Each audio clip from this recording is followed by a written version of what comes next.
Om Brahmanandam Paramsukhdam Kevalam Jnanamurtim Dandvatitam Gagan Sudrisham Tattvamasiadilakshayam Ekam Nityam Vimulamachalam Sarvadhi Sakshibhutam Bhavatitam Trigunarahitam Sadguru Tam Namam. Shivom, friends. So today we will take chapter 51 onwards, and in this chapter Uddalaka, desires for realization, and this is the story of Uddalaka.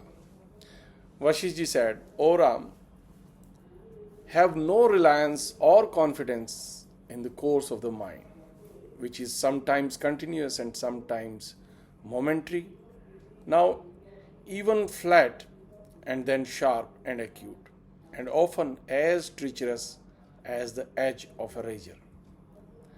As the germ of consciousness sprouts in the field of the mind, O Ram, who is a moral man, grow it by sprinkling the cold water of reason over its tender blades.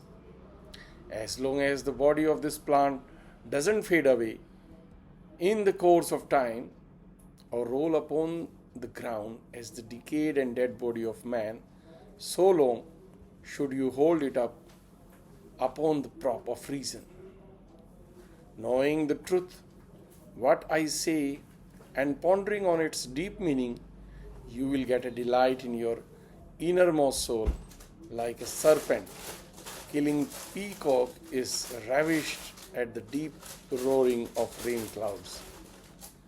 Like sage Uddalaka, shake off your knowledge of fivefold materiality as the cause of all creation and accustom yourself to think more deeply with patient inquiry and reasoning on the prime cause of causes. Ramji asked, tell me, sage, how did sage Uddalaka get rid of his thoughts of fivefold creation? How did he penetrate deeper into the original cause of all by the force and process of his reasoning? Vasishtha replied, Ram, learn how sage Uddalaka of old rose higher from his investigation of fivefold matter to his inquiry into their cause, and how transcendent light dawned upon his mind.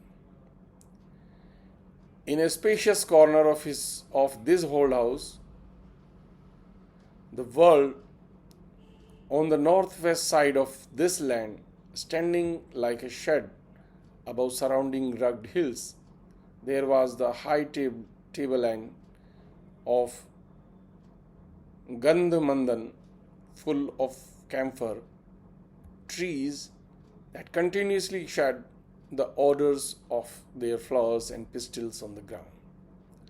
This place was frequented by birds of many colors and filled with plants at various kinds. Wild beasts lived in its banks, and it was filled with flowers shining smilingly over the woodland scene. Some parts had bright swelling gems and others blooming lotuses. Some parts were veiled by tufts of snow, and others had crystal streams gliding like glassy mirrors. Here, on the elevated top of a big cliff of this hill, studded with sarla trees and strewn with flowers up to the heels and shaded by the cooling shade of lofty trees, there lived the silent sage named Uddalaka, a young of a great mind with a great sense of honor. Uddalaka had not attained his maturity when he undertook his rigorous austerity. When his intellect first developed the light of reason dawned upon his mind, when he awakened to noble aims and expectations instead of arriving at the state of rest and quietude, In this manner, he undertook austerities, religious studies, and observed his holy rites and duties. The genius of right reason appeared before him just as a new year presents itself before the face of the world. Then he began to reflect in the following manner, sitting as he was in solitude, weary with thoughts and terrified at the ever changing state of the world.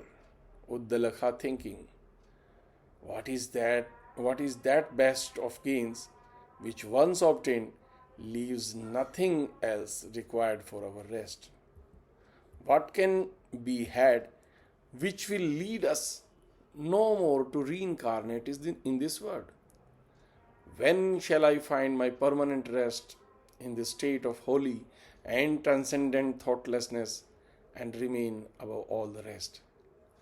Like a cloud resting over the top of Sumeru mountain or the polar star standing above the pole without changing its place. When will my tumultuous desires of worldly increase and advancement merge in peaceful tranquility, just as loose, loud, and noisy waves subside in the sea? When will the calm and unstirred composure of my mind secretly smile within to reflect on how mankind desires to do this thing after they have done the other, which leads them interminably in the circuit of their misery? When will my mind be loosened from its noose of desire? When shall I remain unattached to everything like a dewdrop on a lotus leaf? When shall I get over the boisterous sea of my unsteady desires by the raft of my good understanding? When shall I laugh to scorn the foolish actions of worldly people as the silly play of children? When will my mind get rid of its desires and dislikes and cease swinging back and forth in the cradle of its choices and fancies? When will my mind return to its steadiness as a madman is calmed after the fit of his delirium has passed away? When shall I receive my bright spiritual body and deride the course of the world? When shall I have my internal satisfaction like the all-knowing and all-sufficient spirit of Virat, the cosmic being? When shall I obtain calm stillness with internal equanimity, my soul serene and indifferent to external objects, like the sea after its release from churning? When shall I see the fixed scene of the world before me as a dream and keep myself aloof from it? When shall I see the inner and outer worlds as a fixed picture in my imagination? When shall I meditate on the whole in the light of an intellectual system? When shall I have calmness of my mind and soul and become a perfectly intellectual being myself? When shall I have the supernatural light in me which enlightens the internal eye of those who are born blind? When will the sunshine of my meditation show me the pure light of my intellect, whereby I may see objects at a distance as I perceive the part of time in me? When shall I be free from my exertion and inertness towards the objects of my desires and dislikes? When shall I get self-satisfaction in my state of self-illumination?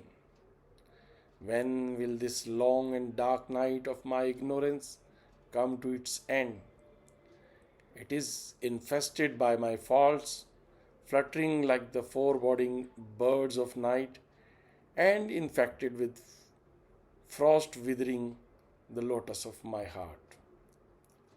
When shall I become like a cold stone in a mountain cave and have the calm coolness of my mind in steady, unchanging samadhi. When will the elephant of my pride, ever giddy with its greatness, become prey to the lion of right understanding? When will the little forest birds build their nest of grass in my hair, as I remain fixed in unalterable meditation, silence, and samadhi? When will the birds of the air rest fearlessly on my bosom, as they do on the tops of fixed rocks, upon finding me sitting transfixed in my meditation and as still as a rock? Ah, when shall I pass over this lake of the world, in which my desires and passions are like weeds and thorny brambles, obstructing my passage to its borders of joy? Vasishtha is speaking. Immersed in these and similar reflections, twice born Uddalaka sat in meditation in the forest, but his silly, unsteady mind turned towards sensible objects in different ways. He didn't obtain the state of attention which could render him happy. Sometimes his monkey mind turned away from learning to external objects and eagerly pursued the realities of the internal world or intellectual truths. At other times, his unsteady mind departed from the intangible things of the inner intellectual world and fondly returned to outer objects mixed with poison. He often saw the sunlight of spirituality rising within himself, and as often he turned his mind away from that golden prospect to the sight of gross objects, leaving the soul in the gloom of internal darkness. The unrestrained mind flies as fast as a bird to the objects of sense outside, thus turning from the inner to the outer world, and then from this to that again. His mind found its rest in the space lying between the light of the one and darkness of the other. Being thus perplexed in his mind, the meditative Brahmin remained in his exalted cavern like a lofty tree shaken to and fro by a storm. He continued in his meditation like a man's attention is fixed upon an impending danger. His body shook to and fro as if moved forward and backward by tiny waves splashing on the banks. Thus, unsettled in his mind, the sage wandered about the hill like the god of day makes his daily rounds in his lonely course about Alok mountain. Wandering in this manner, he once saw a cave beyond the reach of all living beings. It was quiet and still, and as the liberated state of an anchorite. It was not disturbed by winds or frequented by birds or beasts. It was unseen by gods or gandhas, and it was as bright as heaven. It was covered with heaps of flowers and tender green grass. Being overlaid by a layer of moonstones, the floor of the cave seemed to be made of emerald. It afforded cool and congenial shade, brightened by the midlight of the bright gems in its bosom. It looked like a secret haunt of woodland goddesses who chanced to play there. The light of the gems spread over the ground was not too hot or too cold, but resembled the golden rays of the rising sun in autumn. This cave appeared like a new bride decorated with flowers holding a garland in her hand, her face fading under the light of lamps ornamented with gems and fanned by the soft whistling of winds. It was the abode of tranquility and the resting place of the Lord of creation. It was charming by the variety of its blooming bosoms, and it was as soft and mild as the inside of a lotus. Now, this chapter 51 comes to an end, and in the chapter 52, Uddalaka meditates and reasons. So, Vasishtha resumed, the saintly Uddalaka entered that cave in the Gandhamandan mountain like a bee flying round and round enters the lotus cell in the course of its romantic wandering. To pursue his intense meditation, he entered the cave and sat inside, just as when the lotus born creator retires and rests in seclusion after finishing his work of creation. He made a seat for himself by spreading fresh tree leaves on the ground, like Indra spreading his carpet of many layers of clouds.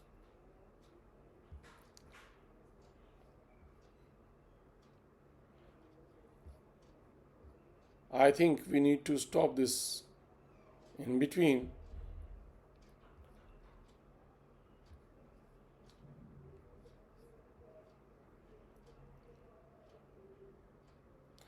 We will resume this reading in the next video. I think I need to stop it because battery of the laptop is going down. I need to charge it. Shivoham, friends.